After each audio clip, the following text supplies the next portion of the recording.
네, 오늘 함께 하나님 말씀 앞에 나아가겠습니다. 오늘 함께 볼 말씀은 누가복음 22장 21절부터 34절까지의 말씀입니다. 누가복음 22장 21절부터 34절까지의 말씀을 저와 교독하도록 하시겠습니다. 누가복음 22장 21절부터 34절까지의 말씀 함께 읽습니다. 그러나 보라, 나를 파는 자의 손이 나와 함께 상 위에 있도다. 인자는 이미 작정된 대로 가거니와 그를 파는 그 사람에게는 화가 있으리로다 하시니, 그들이 서로 묻되 우리 중에서 이 일을 행할 자가 누굴까 하더라. 또 그들 사이에 그중 누가 크냐 하는 다툼이 난지라. 예수께서 이르시되 이방인의 임금들은 그들을 주관하며 그 집권자들은 은인이라 칭함을 받으나 너희는 그렇지 않을지니 너희 중에 큰 자는 젊은 자와 같고 다스리는 자는 섬기는 자와 같을지니라. 앉아서 먹는 자가 크냐 섬기는 자가 크냐? 앉아서 먹는 자가 아니냐? 그러나 나는 섬기는 자로 너희 중에 있노라. 너희는 나의 모든 시험 중에 항상 나와 함께한 자들인즉 내 아버지께서 나라를 내게 맡기신 것 같이 나도 너희에게 맡겨 너희로 내 나라에 있어 내 상에서 먹고 마시며 또는 보좌에 앉아 이스라엘 12지파를 다스리게 하려 하노라. 시몬아 시몬아, 보라, 사탄이 너희를 밀가부르듯 하려고 요구하였으나 그러나 내가 너를 위하여 내 믿음이 떨어지지 않기를 기도하였노니 너는 돌이킨 후에 내 형제를 굳게 하라. 그가 말하되 주여, 내가 주와 함께 오게도 죽는 데도 가기를 각오하였나이다. 함께 했습니다. 이르시되 베드로야, 내가 내게 말하노니 오늘 닭 울기 전에 내가 3번 나를 모른다고 부인하리라 하시니라. 아멘. 네, 여러분, 이 시간 앞뒤 서로 좌우를 바라보시면서 이렇게 한 번 더 인사하면 어떨까요? 함께여서 행복합니다. 한 번 더 인사할게요. 함께여서, 당신과 함께여서 더욱 행복합니다. 네, 여러분, 당신과 함께여서 더욱 행복하다라고 그렇게 인사하셨죠, 그죠? 지금 표정이 엄청 더 밝아지셨습니다. 네, 너무나 밝아지셨는데요. 여러분, 그런데 만약에 지금 이렇게 좋은 분위기에서 이렇게 한번 인사한다면 어떨까요? 옆에 한번 바라보실까요? 바라보시면서 이렇게 한번 인사해 보시겠습니다. 존재감 정말 없으시네요. 평소에 있는 줄도 몰랐습니다. 그쵸? 지금 아무도 감히 못합니다. 그죠? 여러분 어때요? 이게 지금 막 설령 제가 시킨다고 해서 진짜 웃으면서 그죠? 정말 존재감 없으시네요. 네, 있는 줄도 몰랐습니다. 이렇게 여러분 만약 반대로 그렇게 인사하신다면, 아니 이게 이 말도 기분 나쁜데 웃으면서 이야기하면 이건 싸우자는 건가? 여러 생각이 들 겁니다. 그죠? 여러분, 세상에 존재감이 중요하지 않은 사람이 있을까요? 아마 그런 사람 아무도 없을 겁니다. 그렇죠? 저는 사람들이 주목하는 거 너무 싫어요 라고 말하는 그 사람조차도 방금 계신지도 몰랐습니다. 존재감 진짜 없으시네요. 여러분, 그런 말에 건강하게 반응할 수 있는 사람이 많지 않을 거예요. 여러분, 누구나 존재감 참 중요합니다. 그렇죠? 그런데 이건 우리만, 오늘 이 시대만 그런 것이 아니라 2000년 전에 그 사도들도 그랬던 것 같습니다. 2000년 전에 예수님과 제자들이 살던 그 시대에도 마찬가지였던 것 같아요. 오늘 함께 읽으신 이 본문 24절을 보니까요, 제자들은 예수님과 식사하면서 예수님의 말씀을 듣던 그 중에도 자기들끼리 다툽니다. 24절입니다. 이렇게 되어 있죠. 또 그들 사이에 그중 누가 크냐 하는 다툼이 난지라. 여러분, 이 당시에 음식을 두는 식탁이 있었다는 거죠. 그 식탁에 어느 위치에 누가 앉느냐에 따라서 그 사람의 서열을 보여준다고 했답니다. 여러분, 지금도 우리가 중요한 회의가 있으면 그 회의석상에 누가 좌장인격이 앉으시고 그 다음에 누가 다음 자리에 앉는지, 그렇죠? 이거 굉장히 중요하지 않습니까? 그렇죠? 심지어 여러분, 회사에서 이메일 보낼 때도, 참조 걸 때도, 그렇죠? 참조 메일에 누구를 먼저 넣느냐, 이거 가지고도 여러분 그날 하루가 굉장히 피곤해질 수 있습니다. 그렇죠? 여러분, 제자들도 그랬던 것 같아요. 내가 더 서열이 위네, 아니야 내가 먼저지, 이걸 가지고 다퉜다는 거예요. 여러분, 제자들 중에 그러는 통해서 11제자가 그렇게 다투고 있을 때 어떤 한 제자는 이미 그래, 너네는 그거 가지고 너네끼리 싸우고 있어라 하면서 예수님 몰래, 또 남몰래 예수님을 팔아넘길 그 계획을 세우면서 세상 사람들에게 인정받는, 그래서 나는 안전해 보이는 길로 이미 갈아타겠다 하는 그러한 제자가 있기도 했습니다. 오늘 읽으신 그 본문보다 앞서에 있는 22장 4절에서 5절에 보면 이렇게 되어 있습니다. 함께 읽어보겠습니다. 이에 유다가 대제사장들과 성전 경비대장들에게 가서 예수를 넘겨줄 방도를 의논하매 그들이 기뻐하여 돈을 주기로 언약하는지라. 당시에 이 사회 또 종교 지도자들은 예수님을 시기하고 질투했죠, 그죠? 그러면서 어떻게 하면 그 예수님을 죽일까를 공략하고 있었습니다. 그런데 죽일 기회가 마땅치 않은 거예요. 왜냐하면 많은 사람들이 이미 예수님을 너무나 따르고 있었거든요. 그래서 함부로 움직였다가는 역풍당하기 쉽다는 거죠. 그럼 어떻게 하면 가장 자연스럽게 그 예수를 포박할 수 있을까? 제일 좋은 건 내부 고발자가 등장해주면 뭐 더없이 땡큐죠. 그런 찰나에 바로 유다라고 하는 한 사람이 등장하면서 그 사람들이 원하는, 그 시대 사람들의 어떤 주류라고 생각되는 그 사람들이 원하는 기준에 자기를 맞추기 시작합니다. 그래서 예수님을 팔아넘기면서 자기의 존재감을 확보해 나가고 있는 것을 우리는 보게 되죠. 여러분, 이러한 모습들을 보면, 제자들의 모습이나 혹은 가룟 유다의 모습을 보면 참 지금이나 그때나 세상 가운데서 우리가 존재감을 확보하면서 또 혹은 그 존재감을 누리는 방식에는 크게 두 가지가 있는 것 같습니다. 첫 번째로는 함께하는 사람들과 자기를 비교하면서 나의 존재감을 확인하고 누리거나, 그죠? 두 번째로는 내가 세상이 요구하는 그 기대와 기준을 충족시켜가면서 나의 존재감을 확보해 나가거나, 그죠? 비교하면서 얻거나 혹은 내가 무엇인가를 획득해 나가거나, 이렇게 두 가지 방식을 통해서 존재감을 얻어가는 것 같아요. 여러분은 어떻습니까? 여러분은 어떻게 여러분의 존재감을 확보해 나가고 계시나요? 여러분은 어떻게 여러분의 존재감의 그 안정감을 누려가고 계시나요?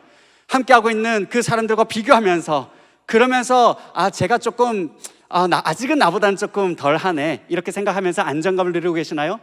아니면 어떻게 하면 내가 다른 사람들의 기준에 맞출 수 있을까? 그것을 생각하고 또 그것에 맞춰가기 위해서 때로는 나의 중요한 가치들을 팔아넘기면서 또 어쩔 때는 나의 양심의 그 갈등의 기로 안에서 그렇게 선택하고 계시지는 않는가요? 사랑하는 여러분, 오늘 이러한 제자들의 모습을 보면서 예수님은 이렇게 말씀하고 계십니다. 너희는 그렇지 않을지니, 너희는 그렇지 않을지니. 오늘 본문에서 25절과 26절에서 이렇게 말씀하시죠. 예수께서 이르시되 이방인의 임금들은 그들을 주관하며 그 집권자들은 은인이라 칭함을 받으나 너희는 그렇지 않을지니. 예수님께서 사시던 당시에 이게 무슨 말씀이냐면, 사회적으로 사실 이 경제적인 부가 잘 분배가 되지 않았답니다. 이건 아마 동서고금을 막론하고 아마 계속 그렇겠죠. 예수님께서도 말씀하시잖아요. 언제나 가난한 자들은 너희 곁에 있을 것이다 라고 말씀하시잖아요, 그죠? 아마 이 땅에 죄가 들어온 이후부터 부의 분배가 완전히 공평하게 되는 그런 날은 주님께서 다시 오는 그날까지 있지는 않을 거예요. 여하간 이때도 사회적인 부의 분배가 거의 일어나지 않았기 때문에 그 도시의 재정이 굉장히 악화되어 있었다고 합니다. 따라서 이 도시 재정을 잘 채우고 운영하기 위해서는 그 부자들의 기부가 굉장히 중요한 역할을 했다고 해요. 자, 그렇다면 부자들은 기부를 하겠죠? 그러면 부자들은 기부를 하는 만큼 어떠한 명예를 얻게 됩니다. 그리고 그만큼 명예를 얻는 만큼 사회적인 출세를 또 하기에 용이했겠죠. 그래서 이 당시에 로마 황제는 나야말로 온 세상 백성들에게 은총을 베푸는, 온 세상 사람들에게 혜택을 베푸는 그러한 은인이다, 이렇게 말하고 선전했다라고 합니다. 지금 예수님께서는 바로 그 로마 황제 혹은 그 당시에 고관들이 자기들을 PR했던, 선전했던 그 말을 지금 인용하고 있는 겁니다. 이 세상 사람들은 너희들을 다스리고 주관하고 억누르지만 그러면서도 자기 스스로 은인이라고 칭함받지만 너희는 그러면 안 된다라는 거예요. 여러분, 여기서 오해하면 안 됩니다. 기부하고 다른 사람들을 후원하고 돕는 것에 대해서 예수님이 잘못됐다라고 말하는 게 절대 아니죠. 예수님께서 말씀하시는 것은 바로 그 마음의 동기를 말하고 있는 겁니다. 이런 식으로 사회를 주관하고 집권했던 그 사람들 마음에는 어떤 마음이 있느냐? 다른 사람들의 어려운 형편과 사회적인 어떤 상황들, 사회적인 어려움들을 그것 자체에 대해서 가슴 아파하고 그것을 어떻게 하면 우리가 해결할 수 있을까가 아니라 바로 그런 어려운 상황이 있네, 야, 어려운 상황이 있으니 내가 명성을 얻고 내가 지위를 얻을 수 있는 좋은 기회구나, 이렇게 생각했다라는 것이죠. 바로 그런 태도를 예수님께서는 문제 삼고 있는 겁니다. 오로지 이 당시 사람들의 관심사는 어떻게 하면 나의 존재감을 드러낼까? 어떻게 하면 나의 존재감을 드러내서 사람들을 더욱더 억누르고 나의 입지를 더욱더 공고히 할까? 여기에만 집중하는 그 사람들의 태도를 문제 삼고 있는 거죠. 그런데 예수님께서 보실 때는 어떻습니까? 그런 것은 하나님 나라의 백성에 맞지 않다라는 겁니다. 그러한 시도, 그러한 마음의 출발은 하나님 나라의 백성으로서 맞지 않다는 겁니다. 잘못되었다는 거죠. 오늘 읽은 26절에서 뭐라고 그러십니까? 너희는 그렇지 않을지니 섬기는 자와 같을지니라.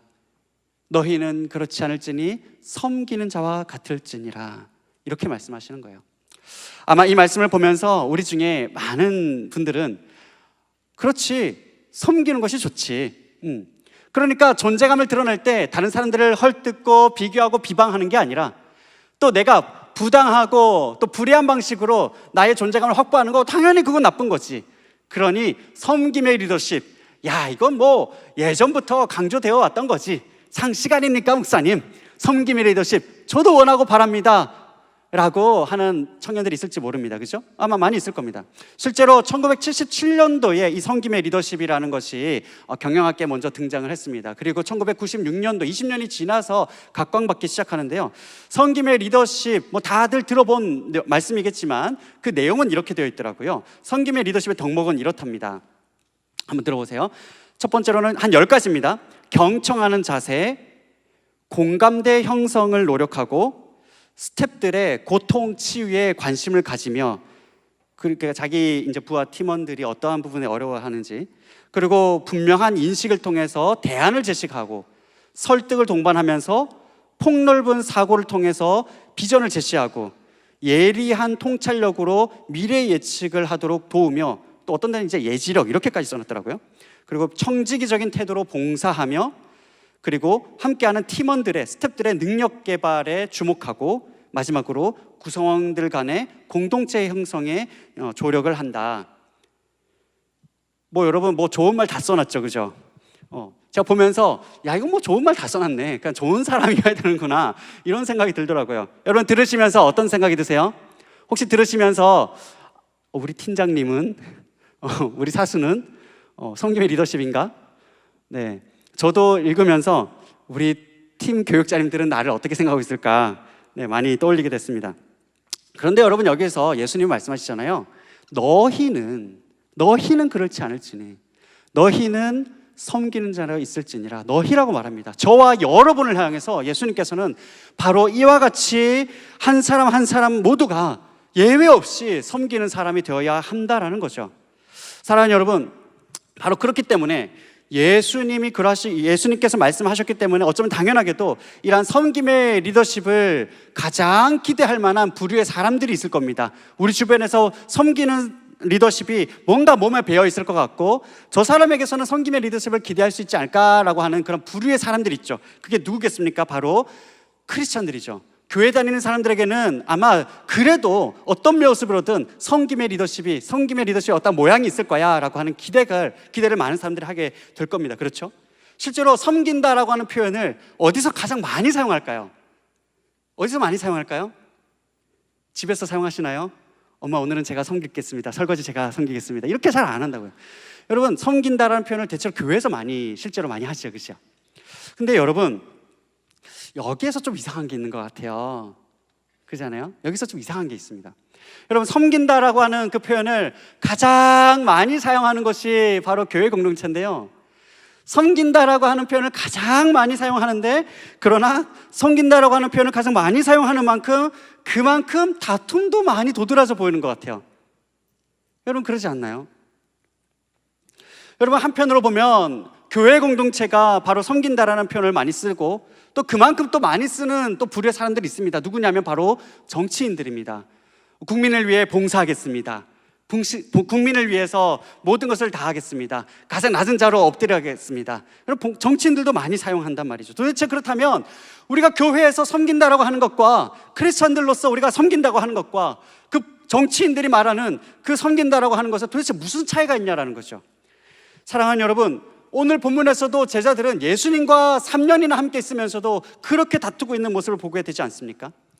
여러분, 예수님께서 이 섬김을 말씀하시면서 그 기준을 제시하는데요, 그게 무엇인지 봅시다. 22장 27절입니다. 다 같이 한번 읽겠습니다. 시작. 나는 섬기는 자로 너희 중에 있노라. 예수님께서 말씀하십니다. 나는 섬기는 자로 너희 중에 있노라. 나는 섬기는 자로 너희 중에 있노라. 나는 섬기는 자로 너희 중에 있노라. 이렇게 예수님께서 지금 말씀하고 있습니다. 예수님께서 말씀하시는 이 섬김의 정의에는 바로 예수님을 닮은 섬김을 말씀하고 있죠. 그리고 그 예수님을 닮은 그 섬김의 핵심에 무엇이 있느냐 하면요, 이게 오늘 말씀의 핵심인데요, 바로 처절한 실패와 배신, 그리고 용서가 있습니다. 예수님을 닮은 섬김의 핵심에는 처절한 배신과 실패, 그리고 그 배신과 실패에 대한 용서, 이게 있습니다. 무슨 말이냐면 오늘 예수님께서 너희는 그렇지 않을지니 너희는 섬기는 자와 같을지니라. 야, 누구보다도 내가 바로, 예수님이 바로 섬기는 자로 너희 중에 있노라 라고 말씀하시면서 바로 그 다음에 이어서 무엇을 말씀하시냐면요, 바로 그 제자들의 실패를 말씀하고 있으시거든요. 읽으신 본문 31절과 32절을 함께 읽어보겠습니다. 예수님께서 이렇게 말씀하시죠. 제가 먼저 읽겠습니다. 시몬아 시몬아 보라, 사탄이 너희를 밀가부르듯 하려고 요구하였으나, 22절입니다. 시작. 그러나 내가 너를 위하여 내 믿음이 떨어지지 않기를 기도하였노니 너는 돌이킨 후에 내 형제를 굳게 하라. 말씀을 잠시 띄워주시면요, 여기에 처음에 31절을 보여주시겠습니까? 바로 사탄이 예수님께 요구를 했대요. 예수님께 제자들을 요구합니다. 뭐 하려고요? 밀가부르듯 하려고 했대요. 여기서 까부르듯 하다라는 용어가 참 우리에게는 익숙하지 않은 용어입니다. 뭔가 익숙한데 익숙하지 않죠. 뭐냐면, 여러분, 이 당시에 농사를 짓고 나면, 추수를 하고 나서 이제 알곡이 있으면 그 씨앗이 있으면 씨앗의 껍질을 벗겨야 그 안에 것들을 우리가 알곡으로 뭔가 요리를 해 먹을 거 아니겠어요? 그죠? 그래서 이거를 이제 껍질을 벗기고 나면 그 껍질이랑 이 씨앗이 함께 섞여 있죠. 그래서 이 섞여 있는 것을 이제 옛날에는 키라고 하는 것을 가지고서 이렇게 바람에 날립니다. 들치고 내리고 들치고 내리고, 이렇게 하면 이제 휙휙 올리면 부는 바람에 의해서 그 껍데기들이, 그 쭉정이들이 날아가겠죠. 그죠? 바로 그런 식으로 제자들이 사탄이 제자들을 바로 키체에 올려놓고 휘청휘청 정신없이 그들의 믿음을 이렇게 시험해가지고 그들의 믿음조차 날아가 버리게 하려고, 예수님에게서부터 떠나버리게 하려고, 날아가게 하려고, 그렇게 시험하려고 했다는 거죠. 실제로 어떻게 됐습니까? 예수님께서 체포당하시고 십자가에 못 박히실 때 제자들 모두는 바로 그 껍데기들이 날아가 버리는 것처럼 그 제자들은 휙휙 날아가 버리죠. 사탄이 그렇게 시험할 거라는 거예요. 사탄이 그렇게 시험을 걸어올 거라는 겁니다. 그리고 여기 앉아있는 모든 사람은 한 사람도 예외 없이 다 실패할 거라는 것을 예수님께서 말씀하십니다. 그리고 우리가 알다시피 베드로는 철저하게 예수님을 3번이나 부인하면서, 한 번도 두 번도 아닙니다, 실수로 어쩌다가도 아닙니다, 3번을 철저하게 부인하면서 누구보다도 명백하게 처참하게 실패해버리는 거 우리가 너무나 잘 알죠. 여러분, 그런데 마태복음을 보면요, 이 본문을 함께 다루면서 베드로가 이렇게까지 대답합니다. 베드로가 대답하여 이르되 모두 주를 버릴지라도 나는 결코 버리지 않겠나이다. 베드로 참 대단하죠. 예수님께서 너 실패할 거야 라고 말하시는 그 순간에도 다른 제자들과 비교하면서 다른 애들 다 버려도요, 저는 절대 안 버립니다. 여기서도 자기 존재감을 끝까지 어떻게든 지켜보려고 해요. 하지만 여러분, 그는 실패하죠. 바로 그 베드로를 위해서, 제자들을 위해서, 특히 베드로를 위해서 예수님께서 근데 어떻게 하셨다고요? 기도하셨대요. 예수님께서 기도하셨대요. 그를 위해서, 그의 믿음이 떨어지지 않도록, 날아가지 않도록, 아예 그 믿음이 날아가더라도 없어지지 않도록. 누구에 대해서요? 예수님 자기에 대해서 배신한 사람이요. 누구에 대해서요? 자기에 대해서 배반한 사람들을 위해서요. 누구를 위해서요? 직접적으로 그 부인하고 눈이 마주칠 그 베드로를 위해서요. 여러분, 베드로를 비롯해서 제자들은 다 도망갑니다. 그래서 정말로 예수님을 십자가에 못 박은 건 로마 십자가 군병들이죠. 하지만 어떻습니까? 여러분, 그럼에도 불구하고 예수님이 잡혀가는 것, 예수님이 십자가에 못 박히시는 것, 이 모든 것들을 묵인하고 방관하고 그저 바라보기만 한 모든 사람들은 여러분 공범자 아닙니까? 여러분, 최근에 학교 폭력에 대해서 참 많은 문제가 되잖아요. 여러분, 피해자 입장에서 한번 생각해 보세요. 여러분, 피해자 입장에서는 직접적인 가해자도 문제지만, 그러나 내가 그렇게 억울한 일을 당하고 있을 때, 내가 그렇게 부당한 일을 당하고 있을 때, 내가 그렇게 침뱉음을 당하고 있을 때, 내가 그렇게 손찌검을 당하고, 내가 그렇게 주먹으로 얼굴을 쳐맞고 있을 때, 그렇게 내가 인격적으로 모독을 당하고 있을 때에, 그렇게 내가 갈기갈기 찢겨지고 있을 때에 그저 바라만 보고 그저 묵인했던 그 사람들 모두가 그 피해자에게는 사실은 공범자들 아닙니까? 여러분, 그런데 예수님께서 어떻게 하신다는 거예요? 실패할 것들을 아시고 그 실패할 제자들을 위해서 기도하시고, 그리고 너무나도 분명한 이 실패 후에 너는 돌이킨 후에 너 100% 실패할 텐데, 그러나 내가 너를 위해서 기도하니까, 내가 너를 위해서 기도하니까 돌이킨 후에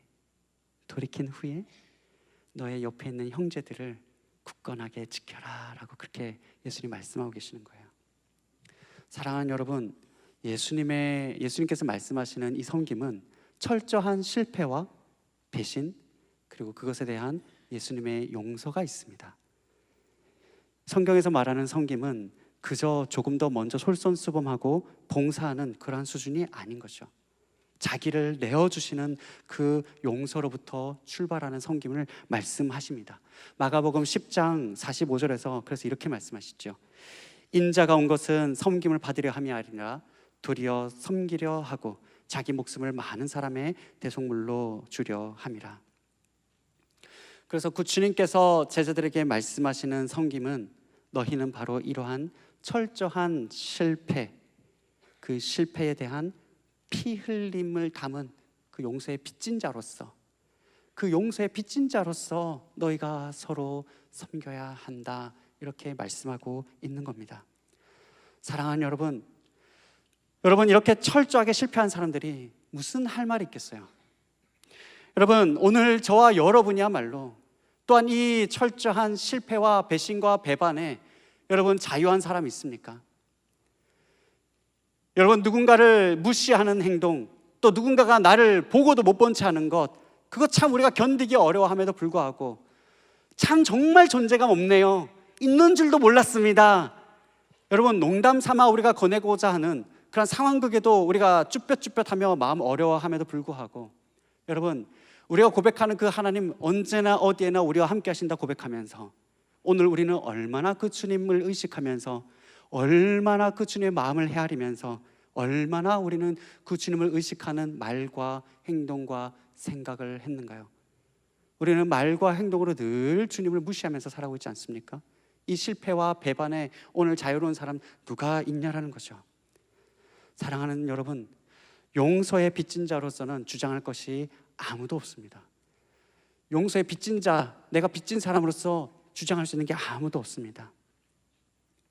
여러분, 그렇기 때문에 이러한 철저한 실패와 그리고 그 피 흘린 용서의 빚진 자로서 출발하는 그러한 섬김이 아니라면요, 우리가 섬김이라고 말하는 것들은 어쩌면 섬김이 아닌지도 모르겠습니다. 아니요, 성경은 그건 섬김이 아니라고 말합니다. 성경은 그것이 섬김이 아니래요. 결국 그것은 예의일 뿐입니다. 도덕일 뿐입니다. 어느 종교에서나 세상 누구나 말할 수 있는 자기의가 될 뿐입니다. 그 섬김은 표현은 섬김일지언정 그저 자기가 가지고 있는 도덕의 기준에 불과한 거죠. 그러면 내가 더 많이 헌신했네, 내가 더 무엇을 했네 하면서 다투고 재는 것밖에는 풍겨지는 게 아무것도 없는 거예요. 입술로는 섬김인데 수틀리면 내던져 버리는 거죠. 입술로는 섬김인데 섬기겠습니다. 그러나 소위 말해서 수틀리면 에이 집어쳐가 되는 거죠. 그건 빚진 자의 태도가 아닌 겁니다. 내가 뭐가 아쉬워서 여기서 이러고 있지? 내가 뭐가 아쉬워서 이러고 있는 거야? 여러분, 그 생각이 혹시 들 때가 있습니까? 적어도 그 생각이 든다면 그 순간만큼은 섬김이 아닌 것 같습니다. 예수님께서 말씀하십니다. 너희는 그렇지 않을지니 섬기는 자로 있어야 할지니라. 나는 섬기는 자로 너희 중에 있노라. 사랑하는 여러분, 오늘 이 시간 이 본문 앞에서 오늘 저와 여러분의 섬김을 돌아보기로 하네요. 사랑하는 여러분, 하나님의 의에, 하나님의 기준에 철저하게 실패하는 실패자로서 그 십자가 보혈의 용서, 그 은혜가 저와 여러분의 섬김이라고 말하는 것, 그것에 출발이 되고 있는가요? 이 말씀을 준비하면서 저를 돌아보니까 저는 분명히 실패자더라고요. 저는 계속해서 실패하는 실패자더라고요. 여러분도 혹시 그렇지 않습니까? 우리는 계속해서 그 섬김에 대해서 실패하고 있지 않습니까? 그리고 우리는 어떻게 해서든 나의 섬김에 대해서 대가를 받으려고 나름의 각자가 생각하는 그 보상을 기대하고 있지 않습니까? 내가 생각하는 그 섬김에 대한 합당한 명예와 존중과 그에 합당한 어떤 도리가 지켜지지 않을 때 저를 포함해서 누구나 폭발해버리죠. 사랑하는 여러분, 우리는 우리의 연약함 속에서는 섬김에 대한 나의 서운함이 채워지지 않을 때 우리는 때로는 그것을 어떠한 방식으로든 보상받고자 하는 마음으로 복수를 생각하기도 쉬운 것 같습니다. 사랑하는 여러분, 그러나 오늘 주님께서는 말씀하십니다. 너희는 그렇지 않을지니, 너희는 그렇지 않을지니 나는 너희 중에 섬기는 자로 있노라. 우리의 섬김이 어려워질 때 우리는 그래서 내가 그동안 쏟아온 것에 대해서 보상받고 싶어서, 그래서 그것을 누군가에게 복수하고 싶을 때, 혹은 어떠한 방식으로든 이것을 엎어버리고 싶을 때 주님께서는 말씀하십니다. 바로 하나님께 실패한 우리 때문에, 하나님께 실패한 우리 때문에 바로 그 하나님의 의로부터, 하나님의 기준으로부터 복수를 당하신 예수 그리스도를 바라보라 그러십니다. 하나님의 복수를 대신 당하신 그 예수 그리스도를 바라보라 그러십니다. 대신 복수 당하신 그 예수 그리스도의 섬김을 바라보라, 그렇게 말씀하십니다. 사랑하는 여러분, 우리가 그 예수 그리스도의 복수를 바라볼 때, 복수 당하심을 바라볼 때, 그 섬김을 바라볼 때, 그때 우리는 비로소 절대 펴지 않으려고 하는 그 손을 펼 수가 있고, 예수 그리스도의 그 우리에게 내어주신 그 섬김을 바라볼 때 우리는 절대로 빼고 싶지 않은 그 힘을 어깨와 허리에서 빼고 비로소 무릎을 꿇을 수가 있습니다. 그래서 바울 사도는 성도들에게 이렇게 권면하고 있죠. 에베소서 4장 32절입니다.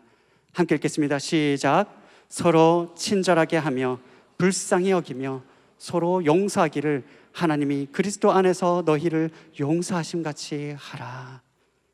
서로 친절하게 불쌍히 여기며 서로 용서하기를 하나님이 그리스도 안에서 너희를 용서하심 같이 하래요. 그러면서 또 이어서 이렇게 빌립보서 2장에는 이렇게 말씀하십니다. 함께 읽습니다. 시작. 아무 일에든지 다툼이나 허용으로 하지 말고 오직 겸손한 마음으로 각각 자기보다 남을 낮게 여기고.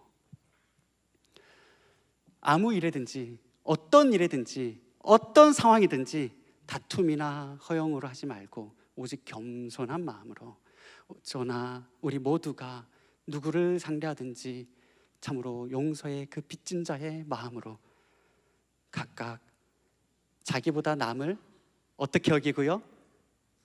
어떻게 여기고요? 낮게 여기고. 낮게 여기고가 아닙니다, 그죠? 낮게 여기고.